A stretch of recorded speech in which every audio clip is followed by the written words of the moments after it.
We're here to talk about how combat works in Brass Embers, and this is our last video in the Brass Embers 101 series, in which we talk about the basics of how to play the game. In the other videos, we talk about how to build your character, how to start jamming, so now it's time to tackle combat, which is super simple because in Brass Embers, we think of combat as just another type of scene in our role-playing game. Yes, it has extra rules and a bit more structure, but essentially it is the same game guided by narrative and out-of-box thinking. When combat starts, unless the fiction strongly demands it, the players they get the first go, they throw the first punch, they have the first action. And then the combat follows a pattern of player, enemy, player, enemy. During their turn, a player can do a regular attack or a skill that directly deals damage, or a major environmental interaction that also requires an attribute low. Let's say attempting to shut down a Tesla coil before it goes haywire. They can additionally use one skill or gear that doesn't directly do damage, something that affects allies or the environments or even themselves. It could be a buff, setting something on fire, or walking to their nearest destination. Additionally, they can also run to a farther place. In this way, they have to forego doing their attack and they have to do attribute roll to see if they can reach that place in time.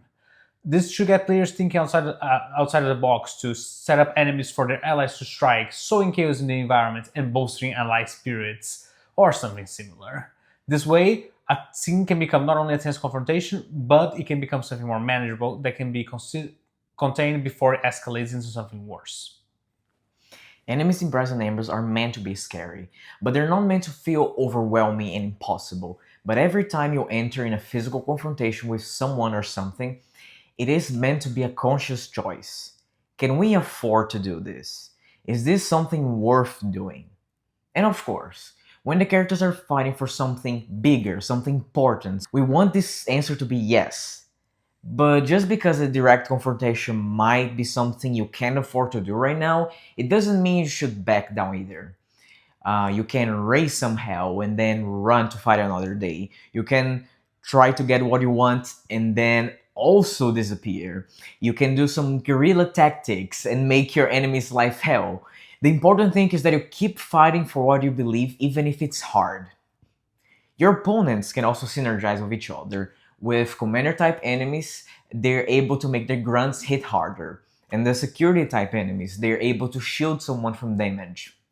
In addition to only physical damage, the players can damage their opponent's sanity, inflicting stress damage.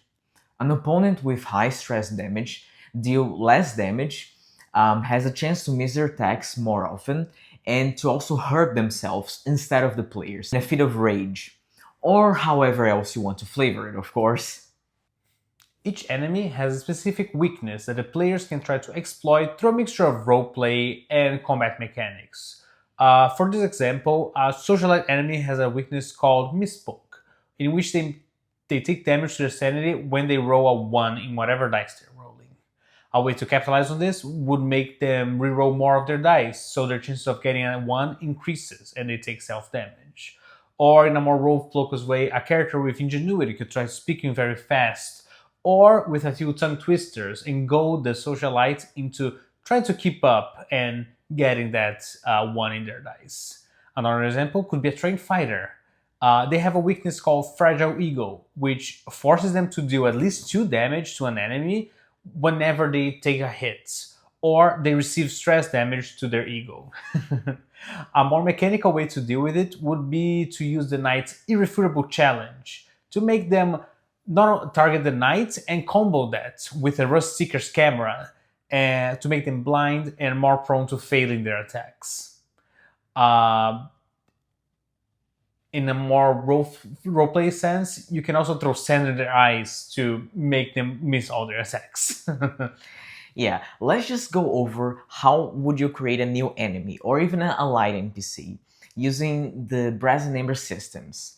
We'll probably just keep referring to them as enemies though, but if you want to have a friendly NPC, you could use the same tables and abilities for them as well. So here's a table. In this table we have their tier, their dice pool, recommended per tier, the numbers that count as successes.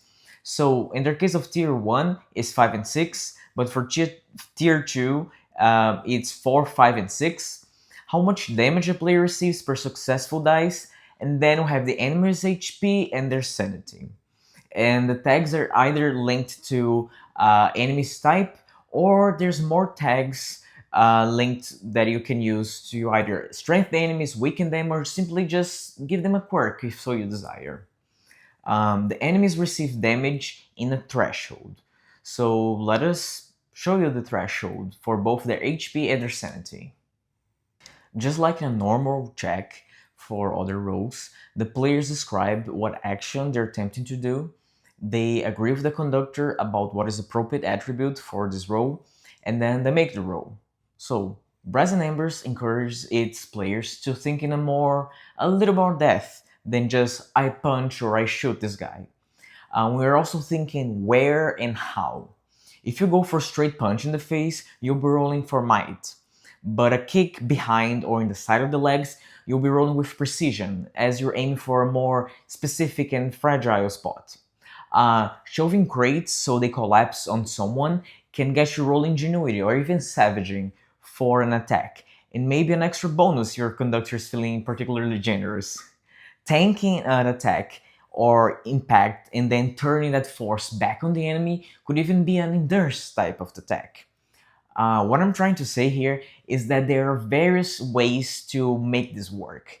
Just think what feels right to you and then talk to your conductor. And if you feel stuck, you can always consult your party. So we are this ragtag team trying to survive in this world that are trying to get us. So we have to use all our grit and wit to make it. Alright, so you rolled a dice. Let's imagine you're a badass Ironbound and you rolled a 6, a 4, and a 5 when attacking. Additionally, you use your internal blaster to roll an additional dice and you got another 5. So in total, you got a 20. That's 4 damage according to our table. And because you use your internal blaster, the enemy is now on fire. If you attack their sanity and you got similar numbers, it will only be 3 damage to sanity, but it will be enough to trigger half of the stress effects from sanity. And finally, after this combat is over and it's time to some well-deserved rest, the players are ready to settle down for the day. They can rest, and during the rest, they use their damage to injury and sanity, up to 4 points each. Additionally, you can repair your gear by 1d6 plus your tier. If you need to restore notoriety or reserves, you need to spend some of your downtime actions to repair your reputation or scavenging for more resources, so you're feeling great next day. If you're not very hurt on those types of damage, you can use your downtime action to spend some time tinkering, practicing skills, or doing some other downtime activities as agreed with your GM. During a normal day of adventure, you can also take a break at any moments that it makes sense in the fiction to do so. You can only heal a total of 2 points for sanity or injury, or one of those by 4. And that's it.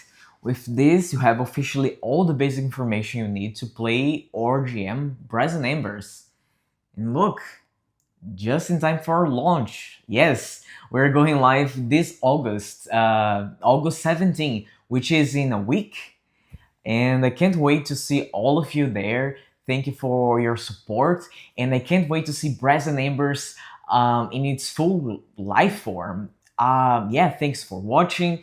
Don't forget to join our mailing list, to subscribe, and save the date in your calendars. I hope to see everyone there. Thank you so much, Blake. Thank you very much, everyone. Thank you.